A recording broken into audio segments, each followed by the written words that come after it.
Le week-end dernier a eu lieu dans la citadelle de Brouage la visite de son Excellence Marc Lortie, ambassadeur du Canada en France, pour une réunion de travail avec les responsables locaux concernant les futurs projets de la Maison Champlain. La Maison Champlain a été restaurée au cours des dernières années, au cours de la dernière décennie, et on veut s'assurer que la Maison Champlain est toujours aussi attirante, attrayante pour le touriste qui vient ici en grand nombre à Brouage. Et nous avions participé à l'élaboration de la thématique de la Maison Champlain à l'époque.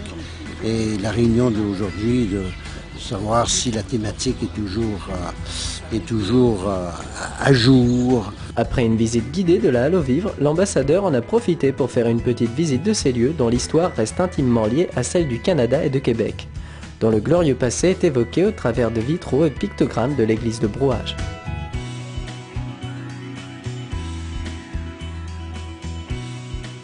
La charpente de l'église de Brouage avait déjà été rénovée il y a 100 ans, entre 1909 et 1912, grâce à des fonds provenant de la ville de Québec. Un bel exemple qui souligne tout l'intérêt suscité par la place forte pour nos amis québécois.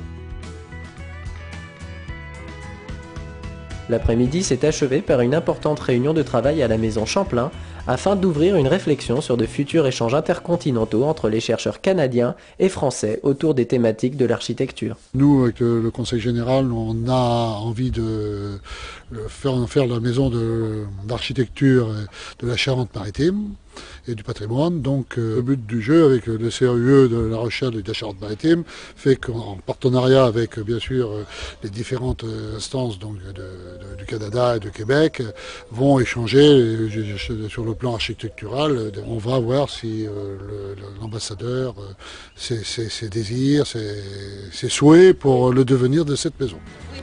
Le lendemain de cette visite, c'est en bord de Charente que l'ambassadeur a pu découvrir le chantier de l'Hermione, en compagnie de quelques élus départementaux.